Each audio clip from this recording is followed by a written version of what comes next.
Well, and I think about that too with like um, Chat GPT, right? If Chat GPT writes me an email, I'm gonna spend more time trying to fix it than I would if I just tried to write it from the get go.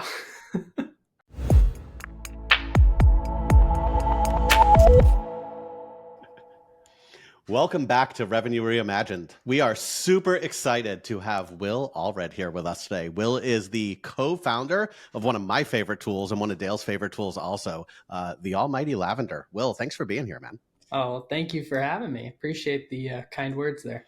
Yes, thank you for all the stuff you do for the sales community. We really appreciate it. So, but we're gonna flip it really quickly on its head, and it's revenue reimagined. So we got to be a little controversial. So you, besides being a COO, if you had to pick another department in the revenue world, which one would you pick and why? Oh man, I would pick SDR because I would crush it. It's easy. It's easy, Tell, t- man. Starting conversations, so much let's fun. dig right into that. Tell me more. Yes, starting conversations, but what would you do to stand out besides email? Let's go a little deeper in that. Well, I don't think of it as necessarily just email, right? I think Okay. of it as a puzzle that you have to solve using either first party clues or third party clues. And so I'm digging into what I've like, yeah, depending on the company I'd be working at. Let's assume it's Lavender, right? I would be digging into like past experiences with Lavender across that account. I'd be looking at past interactions the sales team's been having, so some first party context, and then looking third party, what's going on externally, what's going on there.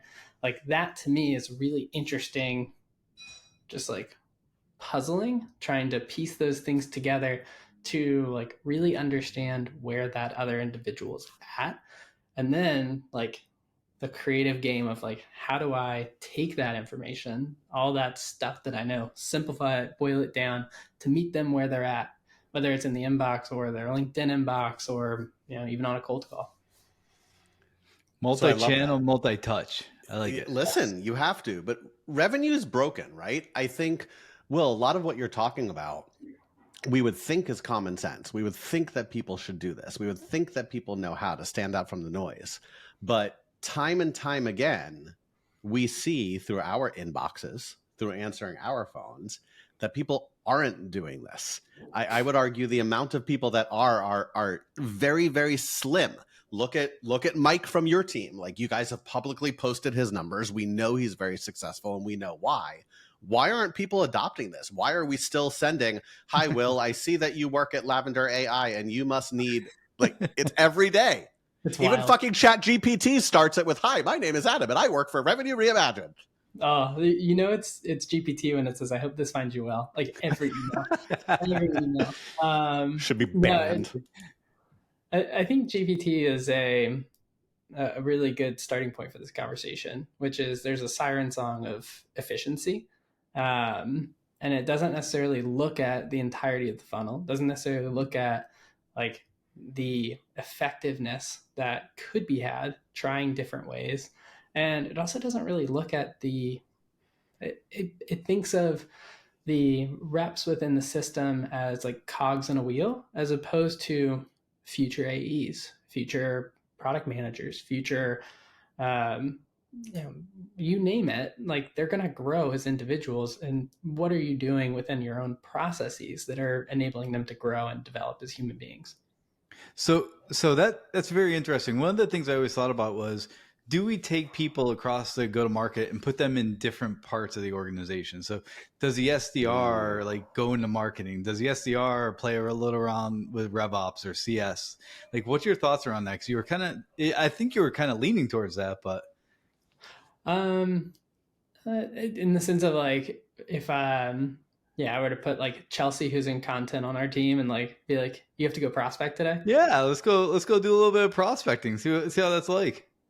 I think it's well, particularly given what we do, right? That's a great idea, right? Like I think engineers should be prospecting at our company every now and then, just so that they understand what it means to actually prospect, right? Or at That's least sit on a sales call, right? At least if they maybe not prospect, but if you invite them to a conversation, like even in the sales world, like sometimes I want to say to the marketing team, like, hey, just come sit on the sales call that you brought in. Listen, I've said it for a long time. Every single person should talk to customers. There's no doubt about this. Whether you're in product, whether you're in engineering, whether you're in sales, if you're not talking to customers and prospects, you're doing something wrong. I worked for an org that shall remain nameless, and Will, I would love your thoughts on this, that every new employee, no matter what team they were on, one of the very first things they had to do after onboarding was be a BDR for a week. They had to prospect.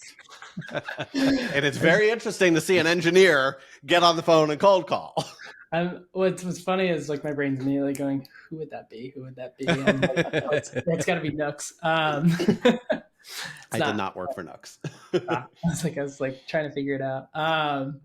But the that concept I think is really interesting because I think about being a BDR and what makes a BDR successful is them coming in and understanding the status quo and understanding where they can take them, right? Yeah. And being able to communicate that really effectively. So having that as a requirement to get to know the individual on the other end, the different persona that are involved in that sales process, it's huge. It makes a lot of sense to me. The thing that comes to my mind is like a lot of this is like organizational structure failure, like where you're talking about like people don't talk to customers. One of the things that we just implemented was like a committee across different groups of the organization to make sure like a certain problem that we're going after, a certain metric, has the viewpoint across the entire organization, right? So it's like, so like we're thinking about that as like teams going after objectives as opposed to like just one individual owning a certain number, because we know as a product-led organization that's physically impossible for a single individual to own. Like, let's say it's like something as simple as trial to paid conversion, right? Sure. And like I'm like, I want to double that. For me to just say like that's on CS or that's on engineering, like it's a group effort. Sales is involved. Who are they like prospecting below the line to bring in to like seed accounts long term? Marketing, how are we talking about the product to like set expectations up front? Also, how are we communicating with them along the way back to support, but also what's the product experience we're delivering, etc. So like it's not a single individual problem. So yeah, I think about that. I think a lot of companies struggle to scale that, and we'll of course come across this as we grow, but that's key. So I want to click into that for a minute, because I think we talk a lot about alignment, and you were alluding to that with what you were just talking about. Alignment in revenue is, I think, getting increasingly more difficult, yet at the same time, it's increasingly more important. So in your example, I've worked, for places where whatever metric needs to be improved, and CEO comes and like, sales, it's your job to improve this. Period. The end. Go fix it. Without any alignment between marketing, sales, success, product. Talk to me about, from an approach standpoint, how do you drive that alignment and get the buy-in of all of these different teams that it's not just a sales problem. It's not just a marketing problem. It's a go-to-market problem. I was going to say, you're quoting Sangram. Shout out to our friends at GTM Partners. Shout out to Sangram. That's great, dude.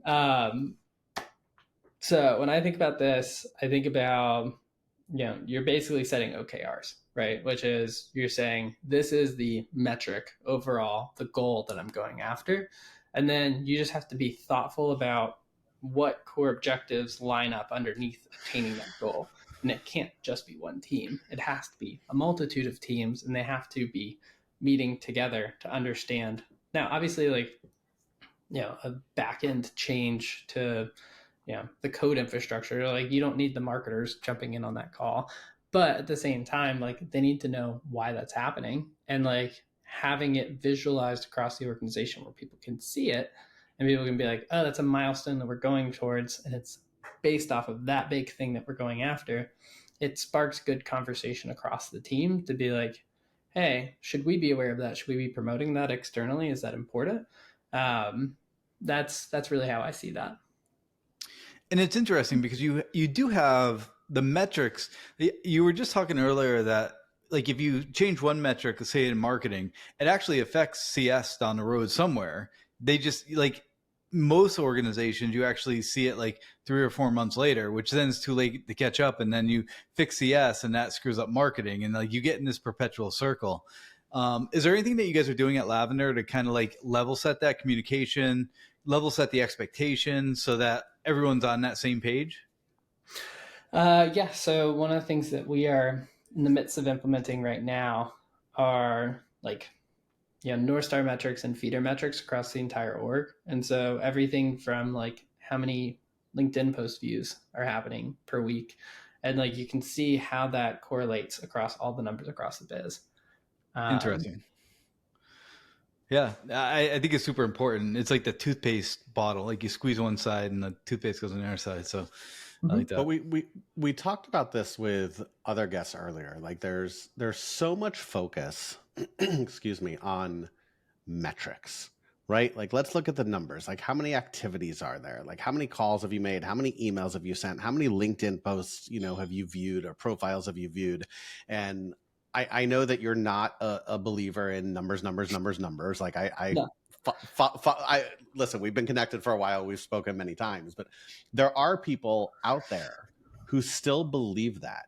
How do we shift that mindset to really focus? And again, Lavender, this is at its core where I've used Lavender, to quality over quantity. I could say all day long, Will, I would much rather you send 10 amazing emails and have 8 great conversations, of which 6 go to deals, versus send 50 emails, have 2 but people still don't fucking get it. Yeah, which it's not impossible to get somewhere in between, right? And like you can have the hyper quality with quantity. It's just people get very polarized on social in particular, because social media hates nuance. Oh, you mean the echo chamber that we have called LinkedIn? Yeah, and it's like you get these like debates of like personalization sucks, but then like what the person's describing is actually personalization. It's just like relevant personalization. It's just like thoughtfully done. It's not like, hey, I saw you went to the XYZ school, right? It's like, I don't know why anyone thought that was going to work anyways. So like, sure, like I guess that sucks, but like the idea of personalization doesn't suck. You just have a different vernacular than I do. Hi, you breathe oxygen. In of itself. I think the key to getting folks away from this like quantitative mindset is to give them the tools to find some scale with it. And so that's why I say there is a middle ground. And like cold outbound is like a key place for this, where people think, well, we got to do this automation, we got to have these automated steps. If you have a really good process in place, you've got really good systems in order, like a lot of this isn't as challenging as it needs to be. It's literally setting up like workflows in Salesloft yesterday to help our reps, right? Where you're not necessarily thinking about it as like, I'm going to give them all the templated language and like, I just need you to fill in the blank on this thing. It's more of like, hey, like, I'm going to give you a very concentrated list of understanded like individuals. Like the reasons that I'm going to reach out to them are fairly limited. You might find a curveball in there somewhere, right? But like really strong list segmentation. Then giving the rep like strong frameworks that they can go use to craft unique messaging over and over again to those individuals, and then giving them process as well and training on the back end, so that like when a certain persona lands in front of them, they know where they're supposed to go, what they're looking for, and how they're going to use it. And then they've got the systems in place to like immediately craft that message very succinctly, because like I think the thing that people get wrong with like templating is like they think of it as like, okay, cool, that's like getting us closer to automation. But in reality, like, and I find the same thing with like GPTs, is like once you teach somebody like the fundamental answers to why are you reaching out to that person and what do you think you can do for them, the template becomes a hindrance, not a helper. The It becomes like, well, now I need to go fix this to make it work for what I know the answer is. And so like, people ask me all sorts of questions like, what's the difference between like inbound and like outbound? How do you treat them different? I'm like, it's just first party context versus third party context, right? Nothing's really that different. It's still a cold email altogether. Just has different context coming into that message. Ever feel like keeping your CRM updated with call notes is a nightmare? You're not alone. Most sales leaders would rate their CRM hygiene a 4 out of 10. Badly maintained CRMs lead to inaccurate data, missed opportunities, and a messy sales pipeline. Not ideal, right? Introducing Attention, your sales rep's personal Iron Man suit. It transforms CRM upkeep, automating it with AI, and freeing your reps to sell, not enter data. Attention fills your CRM with a single click, drafts custom follow-ups, and gives real-time assistance. Isn't it time your CRM worked for you? Ready to upgrade your sales? Visit www.attention.tech. Do you believe inbound and outbound are actually different the way you approach them? No, I don't. Interesting. The way I approach inbound versus outbound, right, is like if I'm talking to a company, yes, there should be some like automated workflows in place to like get friction out of the way. Yeah. But like if I'm messaging, let's say Adam comes inbound, right? And like I have to send Adam an email now, and Dale, you're outbound, and I have to send you an email. What am I looking for? Is I'm looking for a reason to be having a conversation with them, right? And so Sure. Dale coming inbound, that's a really good reason for me to want to have a conversation with him. Hey, you're interested in You our don't want to have a conversation with Dale. It's gonna be a long, drawn out conversation. Not fun. But in this hypothetical, you want our product, so I do. No, He's using my credit card. right. always the way. I'm like, Adam, don't worry about that charge. On the flip side, like Dale, you might be because you look similar to Adam, but I've got to figure out what are those clues that tell me, it's a good time to reach out, and like there's a good reason to show up there. I mean, there's different mechanisms. Like coming inbound, there's some reason why I came inbound. It could be that I took a look at Will Allred's great video, and I was like, that was the funniest thing I ever saw. So I have to like come find out what he's working on. Mm-hmm. Or it could be like you create a really good piece of content that like helped me write a better email. So I'm like, now I want to get to that product. So you may have a bit more information, but I agree with you. Like necessarily inbound or outbound may not be different. You just have potentially different things. Like we were talking earlier to a guest on like framework. So a framework would be like you'd say what you understand about the prospect or who you're reaching out to.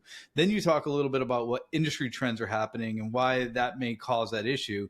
And then you may put something about your product that would solve the industry challenges and what's happening with that prospect. But it should always kind of start with that prospect, like what they're dealing with, how they're dealing with it. And so I agree with you. Like I hear a lot of people say, well, handle inbound different than outbound. Yeah, there's different friction. You want to respond to inbound straight away because they will just forget about you. But yes, but you said something that I wrote it down because it hit me that much. The template becomes a hindrance. And I think this holds true not just in email, but let's even think about when we train new reps in discos and demos. Like eventually that template's, oh shit, the customer didn't say that. So I have to get Will to go back and ask that question so I could give that answer because I have to follow this very specific template. I think that is a very good, very telling quote, that the template becomes a hindrance. Well, and I think about that too with like ChatGPT, right?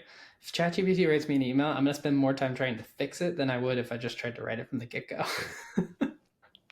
I don't disagree. It's almost like you have to write content for something like AI, kind of like what happens with Lavender, right? You're writing the content, you're getting the information, and you're modifying as you go. Like it can be this co-pilot world versus like, go do it for me. Like there's an efficiency play if you use it properly. It's the rep is in the front seat and the AI is in the back seat. Right. You can't flip it. It's interesting now to see like it become very popularized in like the sales tech world in particular.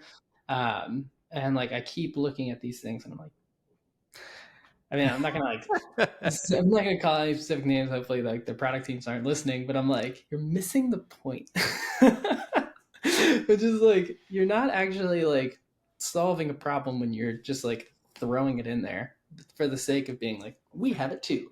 Right. I could log into your product and I could ask GPT a question. I don't need your product for that. I could do that on my own through OpenAI. Right. Well, and like, I think about it too. Like, you highlight a piece of text and it's like, make it concise. How do you know if that's like what's needed in that message? Or like, oh, make this longer. God forbid, why do you need to do that?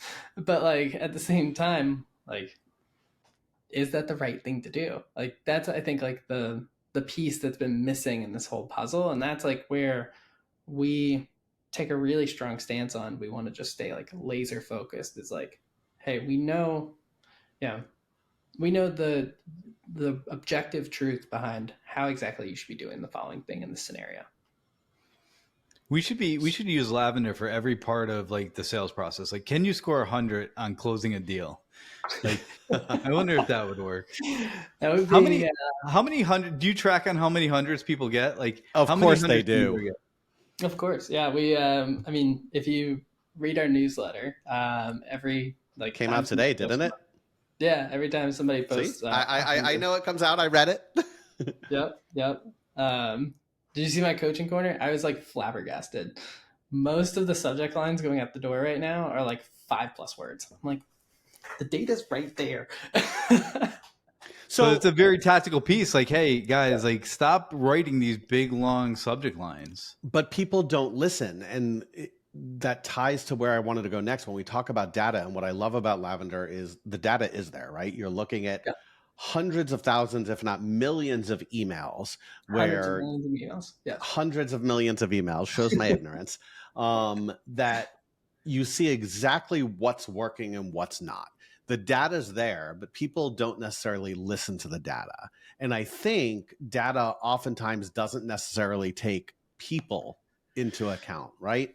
So how do you balance being data driven but still taking people and human nature into account, especially with a product like Lavender that is so human?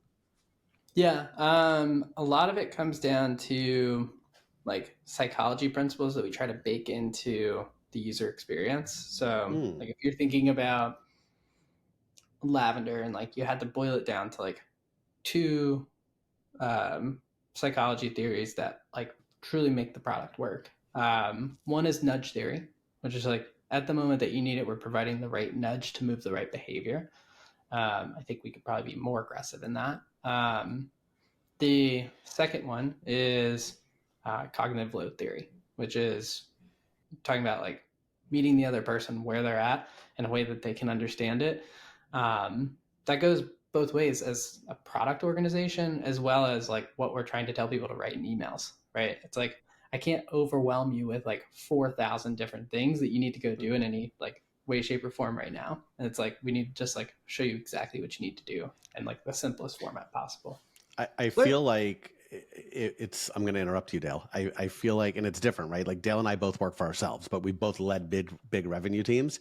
Has anyone ever asked for the function to, if my team's email score is below X, do not allow it to be sent?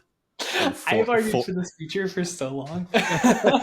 Like I love it, right? Like team, listen, if your email is not a fucking 90, you're not going to be able to send it. Period. I'm taking that back to engineering literally today because like I love it. Like, and I would enforce it. It wasn't my idea. It was somebody else. Yeah. Well, and you could report on it, right? Like, hey, these emails are going on at this level, and like you're getting these response rates that are not good. So you could run data on it. And it's not even as simple as like just a straight block. Like you could just be like, hey, are you sure? Right? Back to nudge theory, right? Somebody just might not be paying attention, and then they like throw an email out the door that's not mobile optimized. Or we connect it to Slack and we send it into a Slack channel. Like, hey, you just sent an email below 90. Imagine that. Oh, that's a I don't know how well that would go over.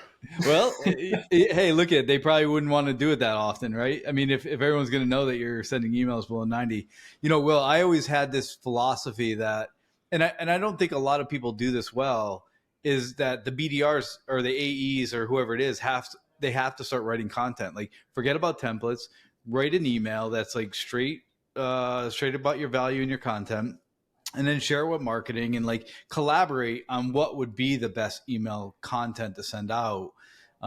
Because we're waiting too much for people to give us content versus us generating like thoughtful content. Then it burns in their head, kind of like the onboarding piece that then they can go move forward with. So is that something you guys do? Like, you have your SDRs write their own content? Yeah. I mean, like, telling an SDR to just start from scratch is like, Neanderthalic in a sense, right? Like, you can at least give them like the underlying prompts of like, hey, here's what a good email would look like instructionally. Like, it's like, Right. hey, use this first observation, blend in a second observation. But don't give them the observations. Like let them like try to think the observations. Like, I think we give too much away. Yeah, well, and it's like, it's this blend, right? You want to make it easy to find because you don't want them to spend like 40 years researching. Right. Our data point that we point to is like, users, when they first come in and they're not using the personalization tool, they're spending like 15-20 minutes on average, which I love that, by the way. People are starting to cite that quote, and I'm like, yes. That's going in the show notes. It's going in the show notes, man. Back to like weird numbers that like we have but other people don't, is the amount of time people spend per email. I don't understand why no one's tracking this. But I'm happy that it's us, because it's like, it's just such a simple metric that like has such profound impact on like, hey, you were trying to adopt personalization. Great. How long is it taking you? Right? Like, how efficient 27 and a half minutes for your rep to write a 2-sentence email. Well, I think it's kind of hard too, right? Because they may start an email, and then like, if you're like me, I'm like doing 8 other things, and Adam's texting me and he's like pinging me, and like I don't get back to it for like 3 hours, and I'm like, so I probably would throw off your timing. Yeah, we actually we account for that. We throw out outliers. It's called the Adam J curve. It's the ADD. Like, everyone's like immediately like, wait. Sometimes I'm like halfway through an email and I get like sucked into something else, and I'm like, don't worry, that's not going to get counted against you. But the flip side is, if like you're a manager and you're like, you're talking about like, you've got the little brackets of like, please add personalization, right? And then there's just some like bracket template below. We've caught a few teams because like managers will be like, I don't understand, like, where's the writing time? And I'm like, oh, I know what's happening. The first time it threw me because I was like, how is that happening? And then like I like showed it to our engineering team, and they pointed back to me and they're like, oh no, that's actually what you're looking at is they just deleted the brackets and hit send. And so it's getting counted as automated emails. Right. Hey, one of the things that we love about one of the reasons why we started Revenue Reimagined is to give back to the community, give more than we receive. And so we ask our guests, and you have been gracious enough to give something. So why don't you tell the audience what you want to give out? Yeah, a year of lavender for free. Awesome. Use it. Gift. I use it. I don't send an email without it, and I can tell you my emails have gotten better. And if you get 100, you may be in the newsletter. There you go. I feel like there should be, Will, on the Lavender website, bring this back to the product team. On the Lavender website, there should be the 100 Club. You get 100, you're on the website, and maybe you get, I don't know, we talked about it, lavender flower. You get a lavender flower.